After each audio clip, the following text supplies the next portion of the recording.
Okay, now we finally covered everything that has to do with the marketing engine, and we finally have all the early adopters. We're influencing them.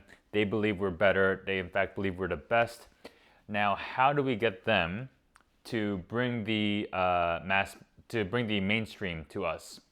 How do we get them to bring the entire rest of the CPG to experience the same change that they went through? And the tempting answer is that the early adopters will be generous enough, they will just be sharing. They would love to just spread the word about everything new they find, and they would drag the mainstream over. But turns out that is not the case. The real differentiating factor between what makes the early adopters either bring the rest of the market or avoid bringing them comes down to the network effect. So really, the network effect is it poses the question: does it get better with more people, or does it get worse with more people? So you could have a positive network effect or a negative network effect. So here's an example of a positive one, but first let me pose to you an example of a negative network effect. A good example would be traffic.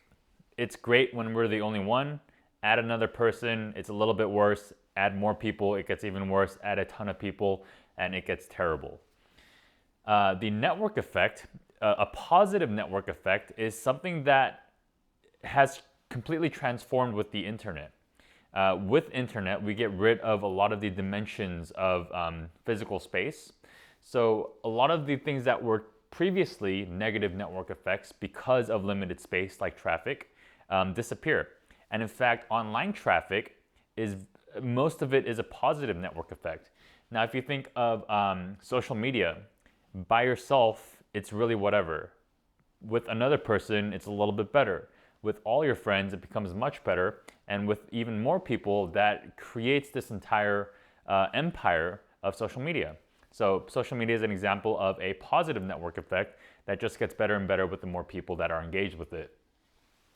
Metcalfe's law is actually a law, like a proven law, that value is proportional, well, approximately proportional to the number of people who are using something squared.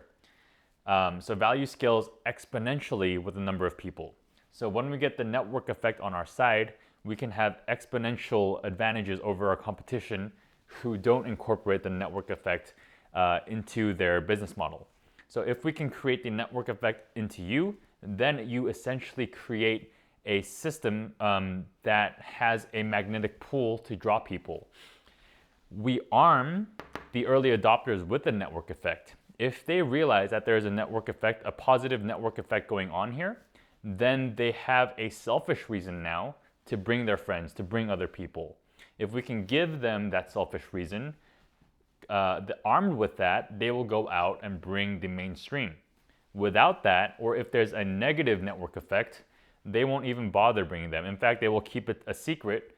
They will find the best surfing spots and not tell anyone because they don't want it to be crowded, right? So we have to create a positive network effect, but the beauty is that we can design it into our practice.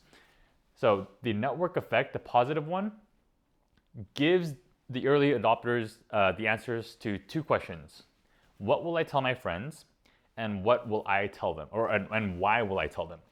So what will I tell my friends is something we answered with all the work that we've done so far.